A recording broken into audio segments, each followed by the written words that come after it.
Hi, you guys. Welcome to another episode of Carmencita No Sé Qué. I'm really excited that you guys could be here and you could join me today. I am coming to you guys on location in one of my favorite places, my runaway places. I'm really considering getting out of the car this time and walking around and maybe seeing what it looks like out there. But I'm really, really excited to be here with you guys again on another episode.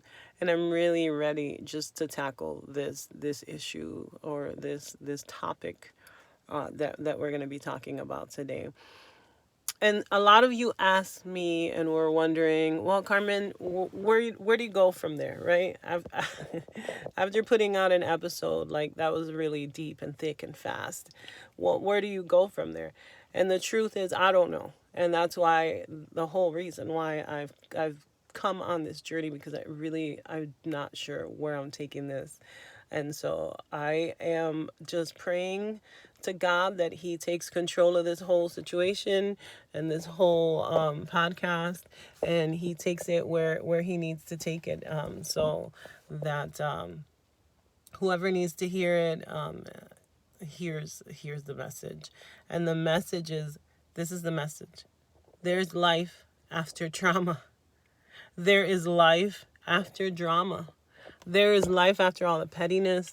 There's life after all the chaos and the arguing and the fighting. You don't have to live there. You don't have to sit in there any longer than you want or need to.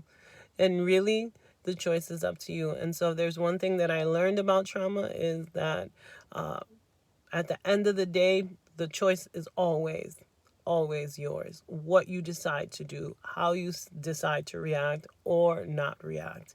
It's always your choice, right?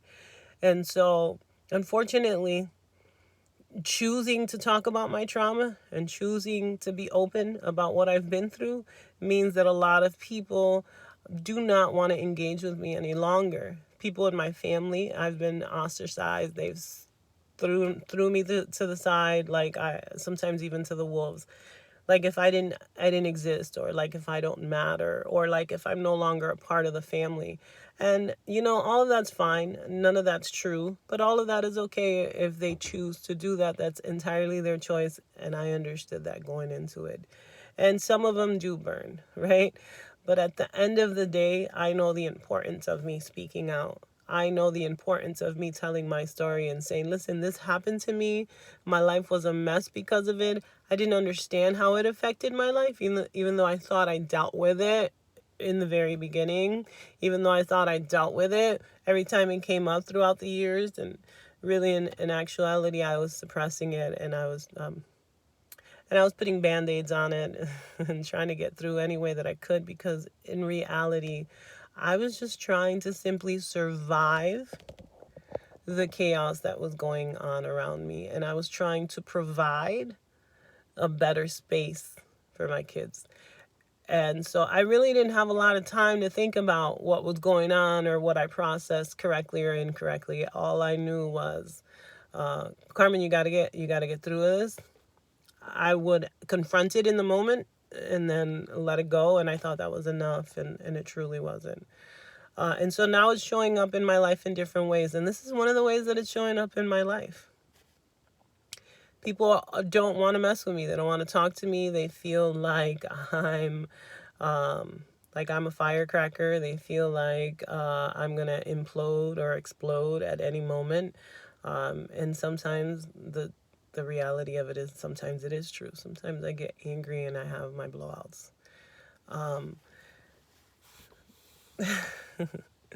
Here's the thing, right? I'm human. No matter how good I try to be, no matter how nice I try to be, I'm human and I have my moments. Okay? And the truth is that it takes a lot for my cup to runneth over with anger and frustration. But it happens. It really does. And the people that see it the most are the people that are directly in contact with me: my kids, my parents, and my siblings. And those relationships, I think, are the most important relationships, because they're the first relationships that we forge, in life, and those are the relationships that kind of carry us through and are the marker, and they set like this marker or this tone for how we're going to relationship in the future and with other people. And so it's not until we actually start learning from other people and other relationships that actually some of those things aren't good habits to have or things to do in relationships, that maybe they're not healthy habits. And then you grow from them. And that's definitely been the case for me. I've been growing and evolving as an individual, and I've been growing and evolving in the relationships that I'm having with the people that I love and that are around me, and with new people. But coming back to the topic of trauma and how it affects families, well, oftentimes family members that are indirectly affected, because I believe everyone in a home or a family with trauma is somehow affected in one way or another, whether it's the way that they choose to engage with other people, or whether it's the feelings that they have for themselves or for other family members. Things change, and sometimes it's a really hard pill to swallow, but sometimes it's necessary. And so the reason that a lot of people sometimes run away from the victim, or not run away, detach from the victim, or sometimes even push away the victim to the point where the victim feels isolated, is because they don't know how to consolidate the fact that someone they know is actually the person that caused someone they love such a great deal of pain and harm. And sometimes it's just easier to act like it didn't happen, like we acknowledge it in the very moment, and then never speak of it again and act like it didn't happen. And a lot of that happened in my life. A lot of adults in my life that I felt I needed them to be there for me, and somehow they failed me. And it took a long time. I'm still processing through that grief, through understanding all of that there is to unpack, and that there really is a lot, because it affected all the decisions that I made as a human being. It affected the choices I made, the people I chose to hang out with, the way that I viewed the world. And so trauma doesn't affect just the person, just the victim that went through that traumatic experience. Trauma affects that person and all the people that love that person, and it affects all the people that love the person that caused the trauma and the pain, and it affects all the people that is associated with both the victim and the assailant. My bad. I thought I put it on Do Not Disturb and I got a call. Apparently I didn't.